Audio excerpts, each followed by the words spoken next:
Morning, people.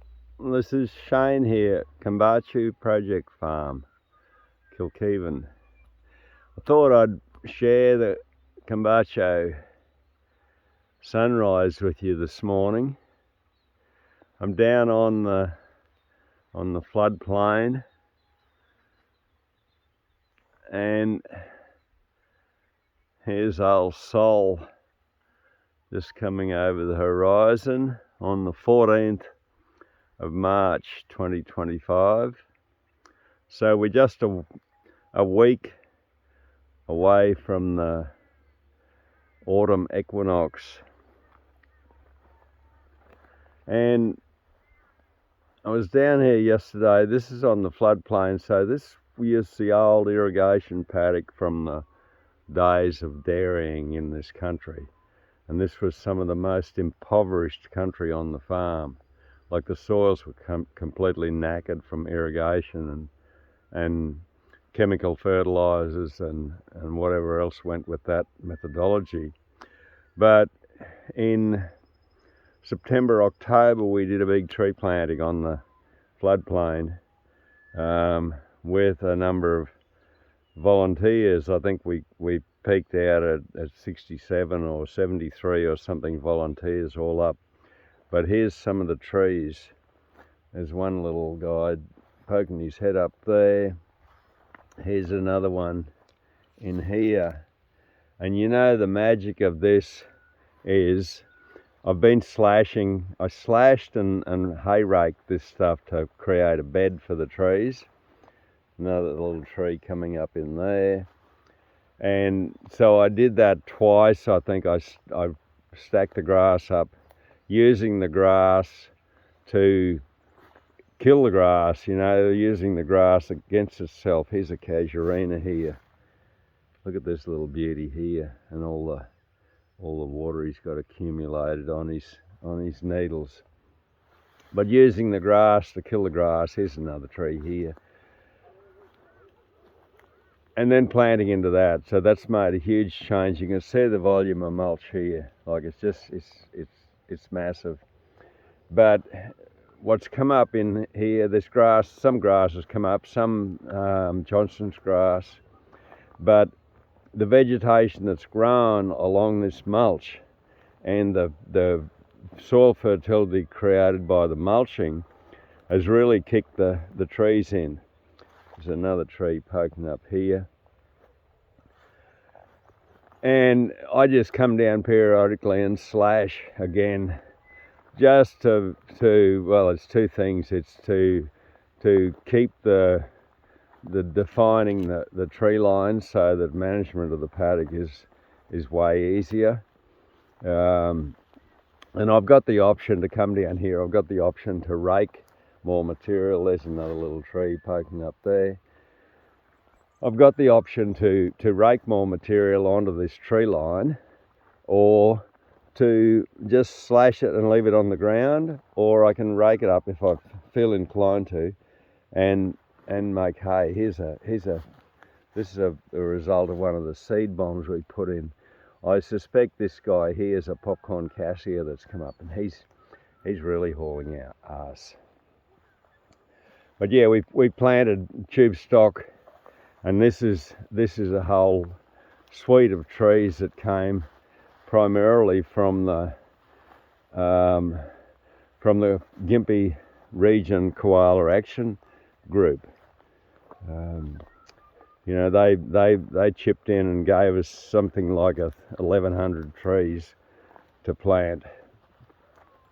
But I'm impressed with the success of what's going on down here. As I said, this was really impoverished country. A few years ago, this was a monoculture of parthenium and a polyculture of parthenium and thistles. It was weed city. So, like, it's taken quite a few years to bring this country back, but it's finally there. You know, look at the volume of feed it's growing. A lot of Johnson's grass in here. Doesn't worry me in the least. It's all biomass, and it's feeding the soil here. As I walk along here in this slash track, I'm now walking on on really soft soil, and that was one of the issues with this floodplain. I came down into this country with a penetrometer, and you know, we're 400, 500, 600 psi to push a penetrometer in. And where we've created these mulch lines, look at this uke here poking up here. He's got a pigeon pea for a companion. And these guys are up now. These guys are up, you know, they're giving 1.5 meters a good nudge, you know, in just a brief space of time since this row would have been planted in October. But yeah, the penetrometer, once we've done these mulch lines, we've shifted the penetrometer reading from being, you know, 300, 400, 500, 600 psi to push the penetrometer in, to where we're 100 to 150 psi, and we're shoving the sucker down to 2 foot into the ground. What an outcome, and you can feel it when you walk through this country now. You can feel the softness of the soil under your feet. But yeah, that's you know, I'm calling this, look at this little uke coming up here. These guys are just, all this stuff that's growing in these trees, people freak out about having grass come back into their tree plantings and weeds come into their tree plantings. I look at what's growing with these trees as companion plants, like they're part of the forest. They're up here, like the Johnson's grass, and some of the grasses are up over 2 meters, and so that's creating an environment that these trees are having to reach for the light, so it's pulling these trees up. When we planted these trees, and I tell you, we planted a lot of trees on this floodplain. We've done about 7 hectares all up, but yeah, when we planted these trees, the other part of the methodology, there's another casuarina there. The other part of the methodology was to put underneath these trees, when we planted them, we dug the hole, we put some of our biodynamic E9 complete complex activator down the bottom of the hole, and the reasoning behind that was it creates something for the trees to send their roots down to. We want these trees to put their roots down and open this soil up and go seeking moisture down. So yeah, we've got 2 things happening. We got a gravity force and a levity force working here. And look, you got to be impressed with these trees. Like here we are on the 14th of March. These were planted in October. So you got October, November, December, January, February. We're 5 months old, these trees, since we planted them. And they're up here now, like this little sucker here. He'll be, in no time at all, he'll be up 2 meters. And here's another one right next to him. And another one. They're really hauling and shifting. And so the long-term plan with this floodplain, it's like an alley cropping system. So we've got these tree alleys, and in between we've got the room to grow cereal crops, hay crops, graze livestock, you know, the works. So that's it. That's one of the lines. This guy here is probably, that we've just walked along, is probably 200 meters. We're now onto the edge of the Wide Bay Creek. So we've got magic stuff happening. We've got koala habitat now from the creek going out like 200 meters across the floodplain. So the trees you can see in the background there, they're trees that are now 3 years old. There's 3.5 rows of them. And yeah, that's what's going on here with, and I'm calling this now not the day of the tree, it's the week of the tree, the month of the tree, the year of the tree, the decade of the tree, and the millennia of the tree. So there you go. We got trees happening full time. This is part of the new earth we're living on. Look at this cheeky little sod over here coming up next to the fence post. That's what I call a fence post elm. It's actually a Chinese elm, and it's illegal to propagate them, so of course we don't do that. But the birds have not read the memo, so the birds eat these seeds off the Chinese elm, and then they come and perch on a fence post and pop out a seed, and suddenly we've got a Chinese elm. And I really need to resend the message to the birds so they realise that what they're doing is a crime against humanity.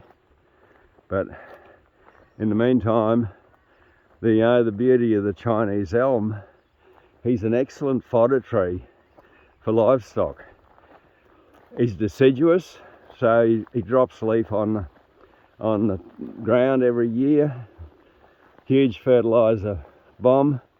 And then in the spring, early spring, whether we get rain or not, these Chinese elms have got fresh new leaf on them, so they're green feed for a cow, which can be really appreciated in this subtropical environment where often, you know, we get a spring that rain doesn't come. And I've seen it, you know, I've seen the rain come as late as Australia Day, so end of January, before we got our spring rains, you know, which is well into the summer. So to have that green feed, the other tree that goes along hand in hand with the Chinese elm is the mulberry. Again, a deciduous tree, a wonderful fodder tree for livestock, provides fruit for birds and chickens and pigs. And oh man, this soil is so damn soft to walk on. It is just bloody fantastic. But yeah, the mulberry again in the early spring, after he's dropped his leaf on the ground in the winter to fertilise the ground, in early spring, up he comes with a whole new fresh green canopy, which again is a feed for a cow. I tell you, my cows love it. They just home in on the mulberry trees. And look at this, the birds have been active again. A couple of Chinese elms or fence post elms growing here. So that's you know, the background there is it's a graves reserve on the farm. So the forest recently hasn't been cleared. I suspect in the early settlement days that was probably all cleared, so what you see on that hill is all regrowth. But that's the kind of landscape we're looking for in here on the Kambachu project farm, is to get the whole landscape forested again, and to fit agriculture into that forest.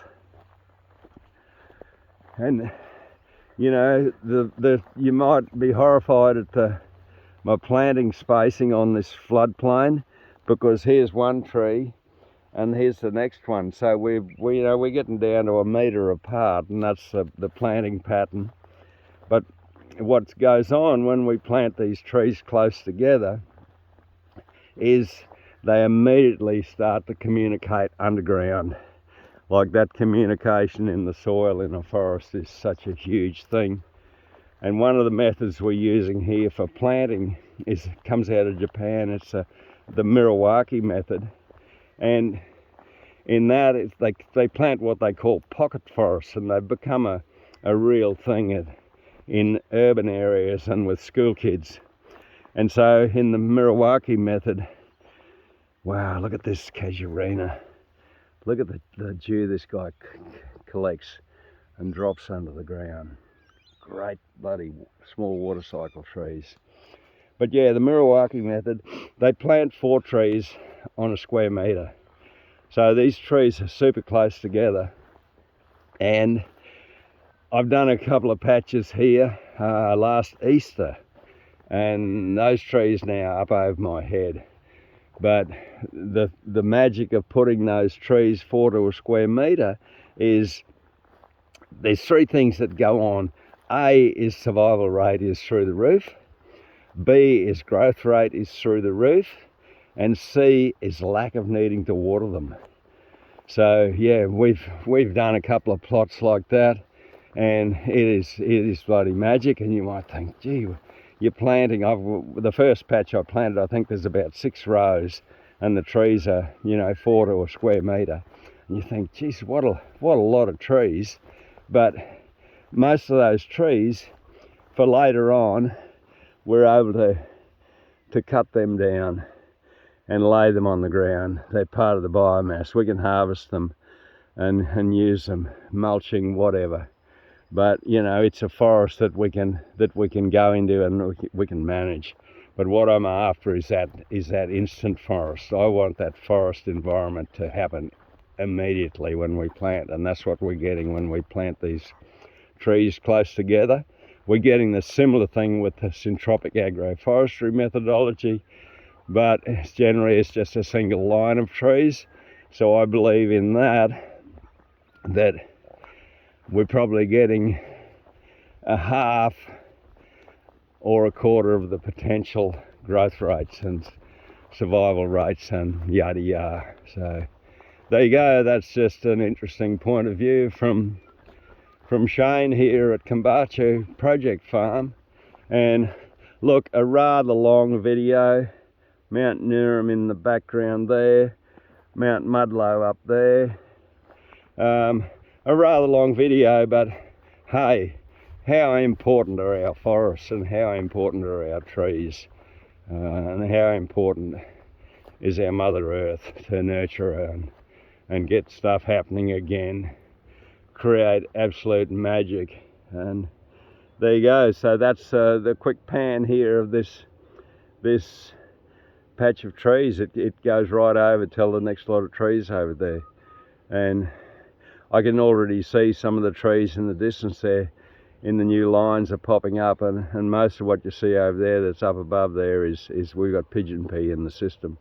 So it's performed extremely well over there, and that's stuff that we planted in early in the process. So that was September plant. So there you go. I'll leave you with that. A few things to think about. Some joy in your life, and remember, it's the time of the tree. It's the time of the forest. Bye bye.